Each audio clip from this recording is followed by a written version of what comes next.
What's going on, everybody? Welcome back to Knives Off the Round Table. My name's Marco, and today we're going to be talking about the Quietcarry Drift. Now, this knife hasn't been in the market for all that long, but for as long as it has been, it's made a tremendous amount of waves.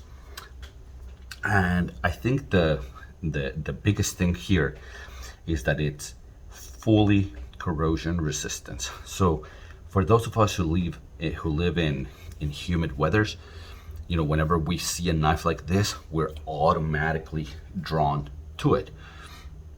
So immediately after I found out that, after I knew that this was a thing, I started hunting for one. I started, just subscribing to Quietcarry and seeing when they would drop. And eventually I was able to get my hands on this version of the knife. Now this one, it's a smaller knife. So let me show you kind of what I mean. That's the full size Benchmade bug out. And that's the mini bug out right here.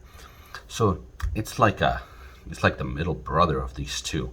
It's not quite, it doesn't have quite the blade or the length as a full size bug out, but a little bit more than the mini bug out. Well, I guess in terms of sharpened blade length, the mini bug out is very similar. It's just it has a smaller handle in both this direction and that direction. Now, if we see it against the Spyderco Paramilitary 2, you can see that it is the Para 2 just looks it dwarfs it, right? So even the Para 3. You can see that as a blade length, it's probably right around the Para 3, but in a much more compact size. The handle is much smaller. It is absolutely much thinner. I'll show you here, thickness wise. You can see the thickness of one and the thickness of the other. So the Quietcarry Drift is going to carry incredibly well. Because it's a much smaller knife. The blade is right at 3 inches, if I'm not mistaken. A little, well, yeah, right under 3 inches. But because it has a larger handle, I wear size large gloves, and look, you get a full 4-finger grip on it. So that kind of goes to ergonomics, right? In such a compact size, you get a 4-finger grip.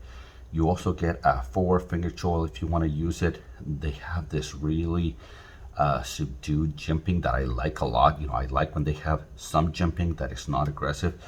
So you can do really finer tasks with this.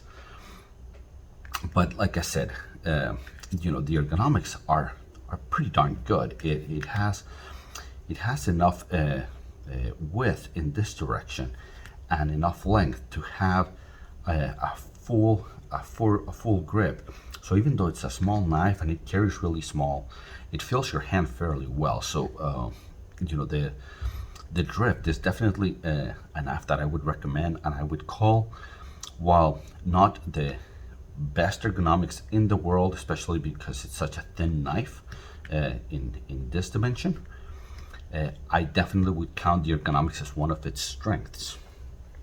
Now, action. This is kind of a tale of two actions, right? Because in deployment, I love it. It's snappy. It deploys awesome. It's thumb stud only. The earliest version of this had a hole, so it was a middle finger flick. Nowadays, they're doing the thumb stud, which I prefer. But you can only do that, so the action is only that smooth. It does not drop shut. I mean, you can make it, right, but it's not a drop shot action. It's definitely a lot better in deploying, which is the most important thing to me, that it deploys well. It's running on phosphor bronze washers, which also kind of limits the some of the action.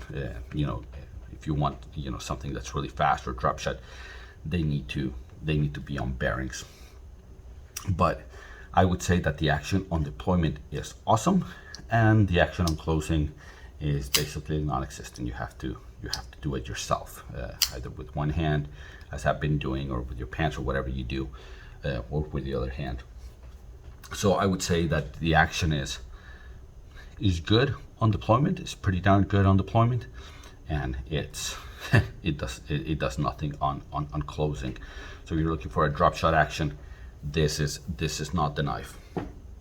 Aesthetics, it's a very attractive knife. It has a beautiful clean lines in this direction, just enough contouring for the handle to guide your fingers to where they need to be. They've done this incredible crosshatch on this version that I just enjoyed quite a bit. They have one where it's just stone washed that looks just like this side, but I thought, man, that crosshatch milling that they've done, and it's weird because they have these 4 dots. That is one of the things that's representative of Quietcarry, and then they have them on this side, and it feels like they're in the same spot, right here in the bottom near my hand, except here they're in the bottom of the knife, here they're at the top of the knife, but it's when you flip it that you kind of feel that they're in the same spot. I thought that was a really cool design feature. Nick Shabazz pointed it out, and when I got it in hand, I'm like, oh yeah, you're right. It's got a wire clip that these things work really well, but I hate the way they look.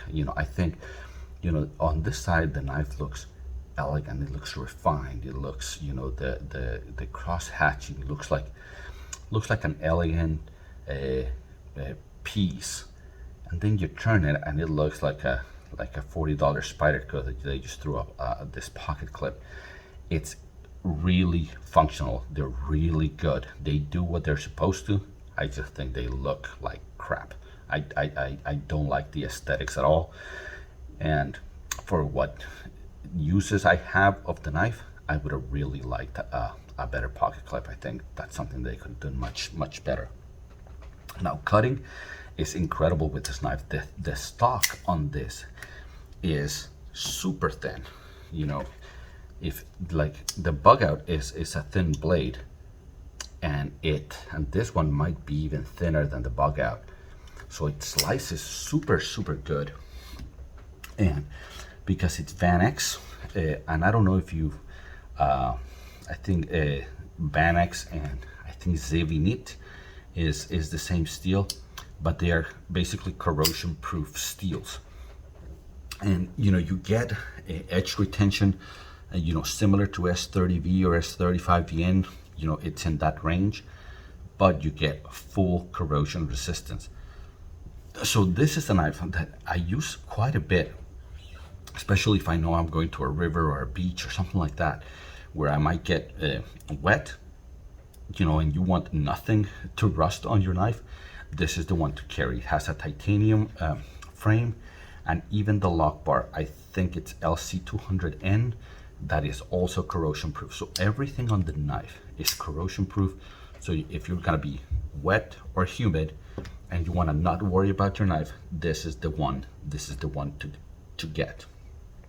Fit and finish is really good. The blade came perfectly centered. The lockup is, well, it's right around 50%, but on a blade this thin, it's hard to be anything less than 50%. It's just so damn thin. Like I said, the action on deployment is really good. It's such a thin, small blade that there's no way that they could have made it to where it drops shot. There's just not enough. There's not enough meat in that bone. It will not drop. There's just not enough weight. If you see the hardware is perfectly flush, and it looks elegant on this side, and on this side you just got Torx to take it apart. You got one screw, another screw, and you are done. Bob's your uncle. Well, actually, you might need to take out the pocket clip. I can't remember. I've taken it apart a couple times, but maybe it's 3 screws. But it's just one of those knives that, for the price, it's tremendous value. This one, I call the top 10 knives in my collection the knives of the round table. It's 10 knives that I absolutely recommend to anybody if you're looking for something, you know, in this size, in this price range, with these characteristics. This is an outstanding knife. So the Quietcarry Drift is one of those knives that that forms part of the knives of the round table, and it's for good reason. It's such a good knife. It's such a good carry. It carries extremely nice in the pocket. It's so compact, you know, because look, this is the full-size bug out, right? It's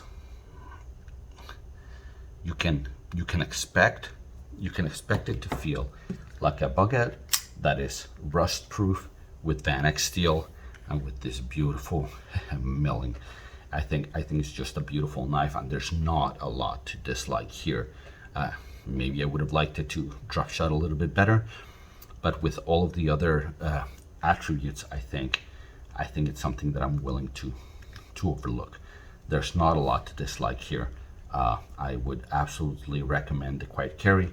I think it is tremendous value, and you have options. You have stone washed scales if you want that, or they have even, I think, 2 colors of G10 on the show side if you prefer that. You know, so if you're going to be out, for example, in the woods and you wouldn't want to lose your knife, there's one that I think has an orange G10, you know, to kind of make it pop. Well, guys, this is my review of the Quietcarry Drift. It's an outstanding knife, and if you liked it, like, subscribe, and until I see you again, take care.